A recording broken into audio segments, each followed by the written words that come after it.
Эгийн голын усан цахилгаан станц төсөл үзүүлж байна.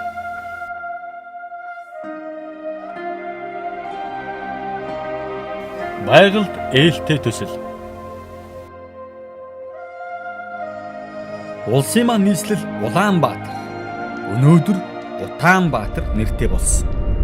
Ганц Улаанбаатар төдийгүй дархан Эрдэнэт, Ховд, Хөвсгөл гээд Монголын хамгийн олон хүн амтай хотууд аймгийн төвүүд Утаат манан дунд үүдийсээр байгаа.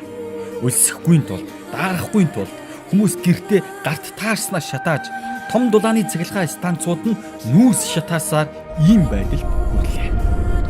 Цаашид яах вэ? Энэ бидэнд хэрэгтэй юу? Бидний хөгжилд эрчим хүч хэрэгтэй. Өөр хоорондоо толхилцож, харин хүний тоглоом болсоор утаагаар амьсгалж хордсоор байх уу? Үгүй ээ, бидэнд өөр сонголт бий. Хөгжлөөс хоцрохгүй алхах эрх үүрэг бидэнд бий. Үүргэж биелүүлэх цаг нь болсон. Өнөөдөр хүн төрлөختөн их дэлхийг өөрсдөө хайрлаж байгаа учраас сэргээгдэх эрчим хүчийг нэн түрүүнд сонгож байна. Нарыг, салхийг, усыг ашиглан эрчим хүч үйлдвэрлэхийг сэргээгдэх эрчим хүч гэж нэрлэдэг. Эдгээр сэргээгдэх эрчим хүчний их үүсвэрүүдээс дэлхий дээр хамгийн өндөр хэрэглээтэй нь усан цахилгаан станц.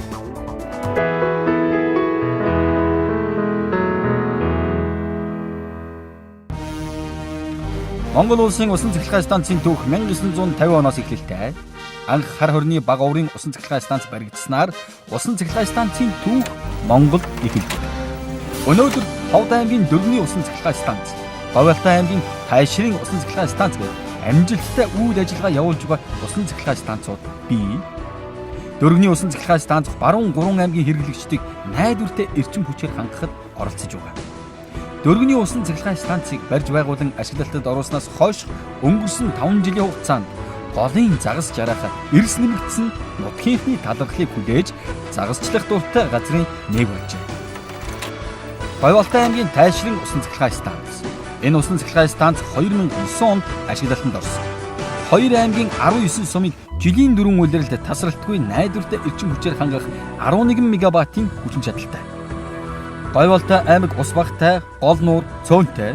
Харин энд усан цахилгаан станц байгуулснаар зөвхөн эрчим хүчний хангамжинд нэмэр болоод зогсохгүй мөн Алтай нутагт 54 км2 тогтмол устай нуур үүсээд байна. Гантай жилүүдэд тасалж чирэгдэг байсан завхан гол байглаас хамааралгүйгээр жигд урсгалтай болсон нь нутгийн ард иргэдийн талархлыг хүлээж байна. Дөрвөн Тайшрын эдгээр усан цахилгаан станцууд нь манайх шиг хуурай, хатуу, ширүүн уур амьсгалтай орнд усан цахилгаан станц амжилттай ашиглаж болохын тод жишээ юм. Эгийн голын усан цахилгаан станц бол Монгол улсын хамгийн анхны том чадлын усан цахилгаан станц болж баригдах юм аа. За үүний өмнө баригдсан станцууд бол нэг сумын төв, аймгийн төв, нэг суурин газруудын хэмжээний станц байсан бол эгийн голын усан цахилгаан станц бол Монгол улсын улсын хэмжээний анхны том усан цахилгаан станц болох юм аа.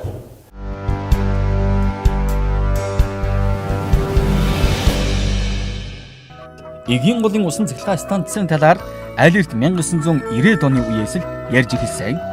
Гэвч тухайн үеийн улс орны эдийн засаг болон улс төрийн нөхцөл байдлаас шалтгаалan өнөөдрийг хүртэл бодит бүтээн байгуулалт бололгүй цаасан дээр л үлдсэн хэвээрээ байна. 1996 онд энэ станцыг барих тендер зарлаж Чех, Малайз хоёр улс өрсөлдөж байлаа.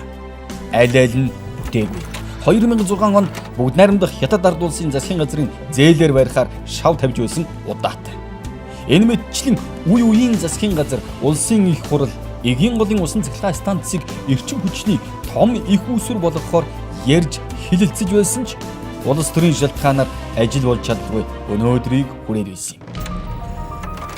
Харин одоо шинжилгээний засгийн газар эгийн голын шин төслийг эхлүүлэхээр гараанаас нь гаргаад байна. Энэ станц нь хүчин чадлаараа дөрвөн Тайшрын усан цахилгаан станцаас 20 дахин илүү.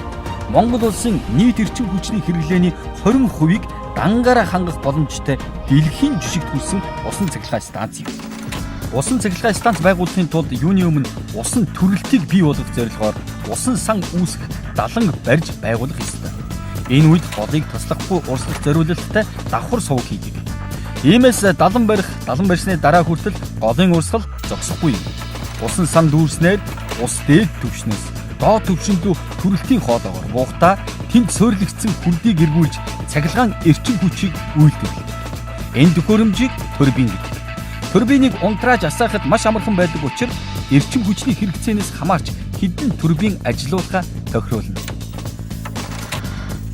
Ус ихтэй үед хаалт бүхий ус хаях байгууламжийн тусламжтайгаар илүүдэл усыг урсгадаг.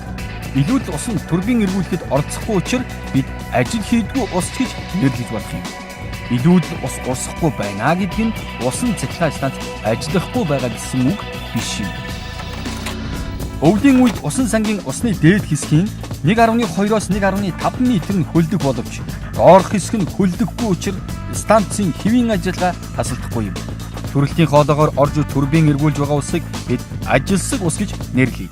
Харин ажилсаг ус хүний нүдэнд ил харагдахгүйгээр урсан гарч эрчим хүч үйлдвэрлсээр л байдаг. Станцын үйлдвэрлсэн цахилгаан эрчим хүчийг 70 км урттай 220 кW-ийн хүчтэлтэй хос хэлхээтэй цахилгаан дамжуулах шугамар төвийн эрчим хүчний системтэй холбоно. Мөн уг төслийн хүрээнд Эгийн голын цахилгаан станц Эрдэнэт хотыг холбосон 130 км хатуу хүчилттэй засмал зам баригдах юм. Эгийн голын усан цахилгаан станцын загасны амьдрал түүхийн дурсгалт зүйлийн судалгааг 3-аас 4 жил хийж дүгнэлт гарган түүнээс сэргийлэх арга хэмжээг зураг төсөлд тусгажээ.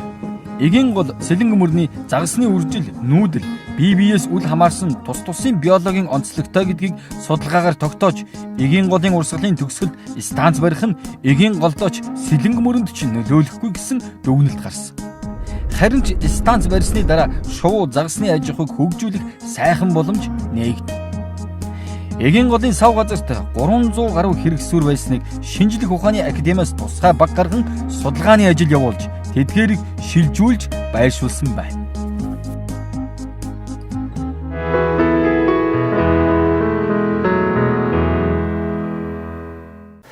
Монголын эрчим хүчний систем нь дан нэг төрлийн нүүрсийн ажилдаг дулааны цахилгаан станцаас бүрддэг учраас зарим нэгэн дутагдaltaй тал байд тэрнийг нь гүйцээхийн тулд гадаадаас импортоор тэр хэрэгцээтэй тохируулгын пик ачааллын тэр аварын нөөц чадлаа авч байдаг юм.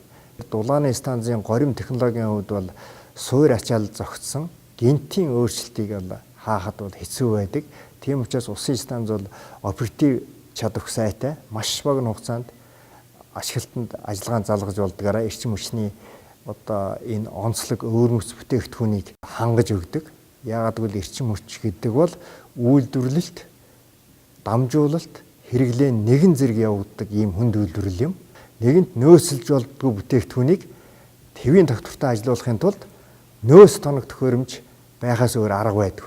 Тэр нөөц тоног төхөөрөмжийн үүргийг усын станцын хүчин чадал гүйцэтгэж байдаг.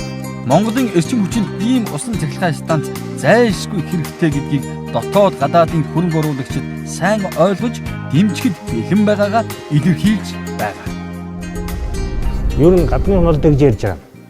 Гэхдээ танаа эрчим хүчний систем бол үнийн хэрэг дээр эрчим хүчний систем хэцүү.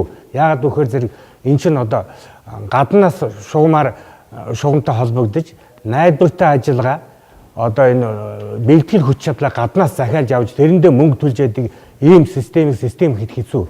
Хэрвээ энийг голын усан цахилгаан станцыг байгуулчих юм бол одоо жинхэнэ утгаараа Монгол улсын эрчим хүчний систем байгуулагдаж өөрийн тохируулгатай, өөрийн одоо нөөц хүчин чадалтай ийм одоо станц болно. Энгийн нэгэн жишээ. Крантнаас гоожиж байгаа усыг гараараа тосвол гоожиж байгаа усанд нөлөөлөх үү? Мэдээж үгүй. Түүншил хөвсгөл далаагаас их авсан эгийн гол дээр 508 гаруй километр зайд баригдах усан цахилгаан станц хөвсгөл нуурын усны түвшин эгийн голын гарч буй урсацад нөлөөлөхгүй нь ойлгомжтой юм. Бүгд найрамдах Хятад ард улс үндэснийхээ соёл иргэншлийн их болсон шар мөрөн хөх мөрөн дээр 16 усан цахилгаан станц барьжээ. Энэ нь тус орны олон зуун сая иргэдийн хэрэглээг хангаж байна. Дэлхийн хамгийн том усан цахилгаан станц болох 3 хавцлын усан цахилгаан станц хөх мөрөн дээр оршдог. 2008 онд ашиглалтанд орсон энэхүү усан цахилгаан станцын чадал 22,500 500 мегаватт. Энэ нь манай улсын нийт хэрэглэнээс 25 дахин их гэж төсөөлдөө. Хятад улс их нутгийнхаа төвөөр урсаж байгаа эдгээр мөрнөө ширгээх гэж, загасгүй болгох гэж усан цахилгаан станц барьсан уу? Үгүй. Эсвэл тэд байгаль орчиндөө хайргүй хүмүүс юм уу? Бас л үгүй. Энэ бол усан цахилгаан станц нь байгаль ээлтэй технологи маа гэсний маш энгийн баталгаа. Оросын албаны улсын хувьд сэлэг мөрний усыг ашиглан Монголын хил дагуу 4 цувраа усан цахилгаан станц барьжээ. Манай эгийн голоос ихтэй ангар мөрөн дээр барьсан усан цахилгаан станцуудын гаргаж байгаа эрчим хүч нь нийтдээ 12,000 мегаватт байгаа нь манай улсын нийт хэрэглэнээс 13 дахин их ба удахгүй барих эгийн голын усан цахилгаан станцаас 50 дахин том юм. Уг нь нэг л гол. Тэгтэл Монголын хилээс гарахаараа 4 ч усан цахилгаан станц барьж болдог. Монгол дотроо болохоор нэгийг ч барьж болдоггүй хэрэггүй.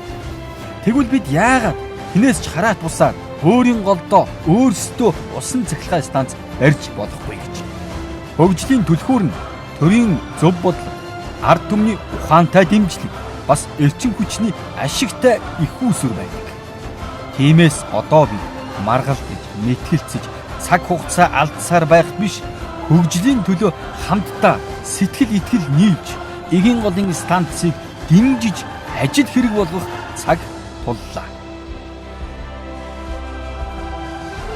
Байгаль ээлтэй төслийг хэрэгжүүлэх гэж байгаад Монгол хүн бүр баяртай байна.